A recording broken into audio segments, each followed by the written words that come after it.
'Tis my pleasure to introduce on the air the one and only Trent Lott. Good morning, sir. Thank you for agreeing to come back on now, sir. Thank you, Paul. Are you there? It's always a great pleasure, and every time I'm on with you, I hear from people all across Mississippi that they were listening in. Even in Bulgaria, they live in Bolivia and Bulgaria. They love you. You know, you could. Well, you could if probably, if you get run out of Mississippi, you can always go to Bulgaria. I don't even know where to start here. One of our listeners across the state said, if all hell breaks out and Israel is attacked in the next 24 hours, who's going to decide what we do? Joe is half dead, baked on a beach. Kamala is still high as a kite. Just wondering. And I said, I have no idea. Obvious, I really don't.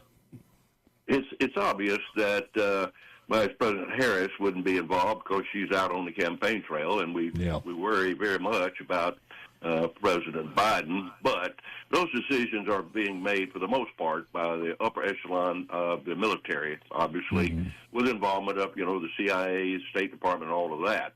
But there is a point, depending on what happens, where the president would have to have the final call, and so it's pretty scary what's going on in the Middle East with Israel and the Hamas-Gaza conflict, but you can't ignore what's going on in Ukraine and Russia either.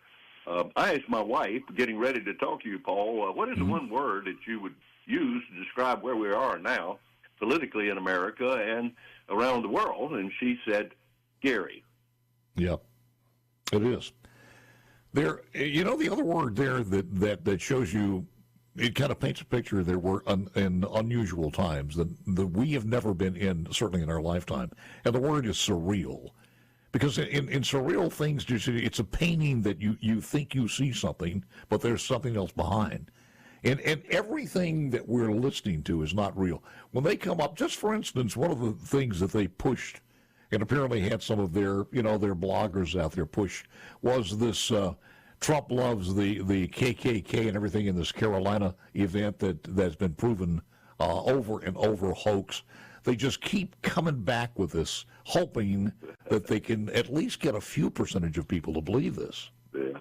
Well, that reflects the times we're in, and I was thinking about it this morning. It kind of reminds me of what I was going through as a freshman congressman in 1973-74. Spiro Agnew stepped aside as vice president. Yes. Jerry Ford was put in there for the first time under an amendment in the Constitution, and then Nixon resigned, and by then, I was somewhat shell-shocked in my first year as a member of Congress. But, yes. I've been listening to country western music, and there's a song out now that goes something like this. It sort of reflects how I feel. Everything ain't all right, but we're going to be okay. Yes, absolutely. Was Hank Johnson in office when you were in there, over in the House? The guy who said, was Hank Johnson, the guy from, is it Georgia or Carolina? I think it's North Carolina, South Carolina. I remember the name. I actually thought he was from Colorado, but he could have been Carolina. No, he was the guy who said that Guam was going to tip if the military put too many people out, transferred too many troops to the coast. You can't pay for stupidity like that. I do want to ask you, though, as far as the Israel thing, Israel has been on high alert now it's been almost a week or more. And they haven't pulled the trigger as far as any rockets coming in. What's your assessment of this? Well, I did visit one time with Israel. I went from Tel Aviv to Jerusalem and Bethlehem and all over the country. I met with the Prime Minister twice, once in Washington, where I talked to him about the possibility of a Palestinian state, which has a lot of problems and difficulties. But they had a horrible situation where they had Israelis killed, hundreds of them, and hostages taken. And you can't blame Israel for trying to eliminate Hamas, which is just a terrorist group supported by Iran and others. But at some point, there does need to be a ceasefire and hopefully get the hostages free. So it's a delicate balance, and I know that our State Department and I presume the President is in touch with the Prime Minister in Israel. But we do need to be very careful because that whole part of the world is like a stick of dynamite. You don't want to overlight it because it could explode. I got to ask you this. If the Ukrainian funding stopped tomorrow, how many, a lot of people are going to lose money, or would they lose money if I'm talking about the military complex. The contracts would stop rolling in like they're rolling in now. Consultants would probably not be as in favor as they are now. All of the connections that you have from past generals and legislators and senators and congressmen, everybody else who is I'm not going to say on the take, but on make money off of this thing. That's a lot of people in this country are not happy with that. There are legitimate questions that have been asked about exactly where's this money going and what happens if it does get into Ukraine, in what form. In fact, J.D. Vance has made it very clear that he has concerns about what we're doing in Ukraine. But if we did not assist Ukraine, Russia would just roll right into Kyiv. And then the question is, would they try to go into one of the Latvian states or Poland or Belarus? What would be next? But I do think that whatever we're doing in Ukraine, there needs to be a monitoring, an accounting. Where are these funds going? Are they just, does it go to individuals or small businesses or nursing homes? It's supposed to go for military equipment, which I assume most of it does. But I do think we need to make sure that whatever we're doing in Ukraine to help deter Putin and Russia is actually getting to where it needs to be. Well, you sound to me like you're beginning to have some doubts that it's actually getting to where it's supposed to be. I have had some doubts, and I've asked some questions about it. I still go to Washington a couple of times a month, and of course, we have a very effective senator from Mississippi, or two of them, but Roger Wicker on the Armed Services Committee has been doing a really good job on the defense budget. And he has been asking some questions, and Trent Kelly, too, the congressman from North Mississippi, he's a major general, and, he's in a position to really make some inquiries and make sure that that the money we're sending there is not being inappropriately used. Of course, a lot of it goes to U.S. American manufacturers that produce these missiles and these shells, the 155 millimeter shell that they need to defend themselves against Russia. But, I want to know, what is the end result? Yeah. Of course, Trump says he could get an end to it. Well, people say, well, how would he do that? Somebody needs to sit down with Putin and have a real stern talking to him. I met with him a couple of times, and he's a difficult character, to say the least. Anybody in private sector, Senator Trent Lott's my guess, anybody in private sector understands how you do this. You cut off the spigot. You tell somebody if you don't behave, your rent's going to go up about 200%, and all of a sudden you get a lot of people being obedient. It's the same way there. If we would cut off the oil revenue to Iran, which has been done in the past, they'd quit fermenting, chaos and war in Yemen, in the Red Sea, Israel, across the board. Same thing with Russia. There are a lot more tools we have in our playbook here that could to bring Russia to toe. We got a break coming up here, but I want to talk more about that when we come back. Here's a headline for you. A Ukrainian deputy energy minister accused of taking a bribe worth $500,000. Another one has been arrested along with 3 alleged accomplices.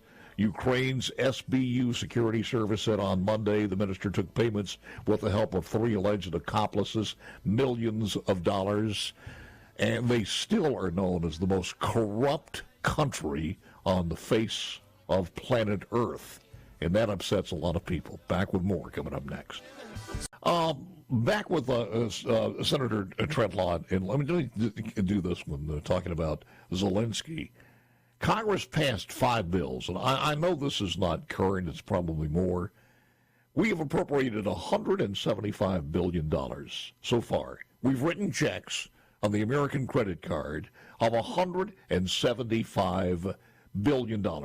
Give me an idea. I had one source where I saw we could have gone to the top 10 most violent crime cities and reinforce their police department up to 25% from rookie to retirement with this. $175 billion.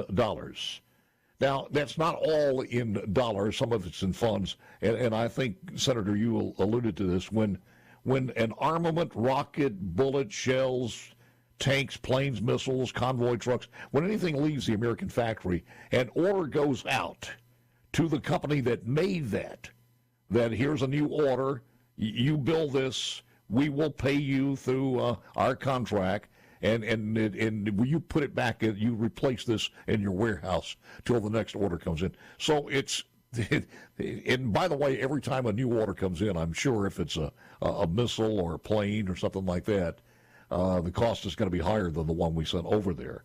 But it is amazing to me that we don't have a definitive, and even Trent Lott couldn't give me, no, I'm sorry, even Trent Kelly couldn't give me this when he was on. You hope, and the things that people are telling you is the money and the equipment's getting to the right place. But we don't know. Well, if I could respond, we should know. I mean, with all of the investments we have in the CIA and foreign intelligence, State Department, although I have a minimal confidence in them.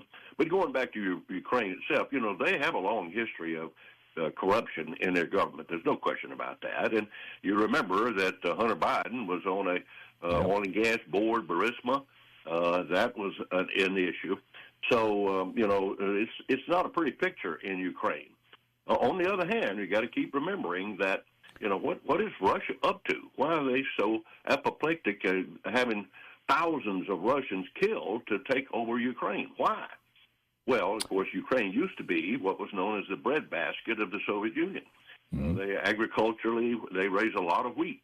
But I also, there's no question that our military-industrial complex, when we're spending billions of dollars, they're making money off of it. So that makes you a little queasy about, okay, really, what is the purpose here? Is it to make money, or is it to defend freedom? There are a lot of questions about Ukraine, and we need good men and women that ask legitimate questions and follow what is going on and have some plan about what is the end game, for God's sake. Would you agree with this, that when Trump was in, because of us being energy independent, we didn't buy any, as a matter of fact, we were selling fuel to people who were customers of Russia.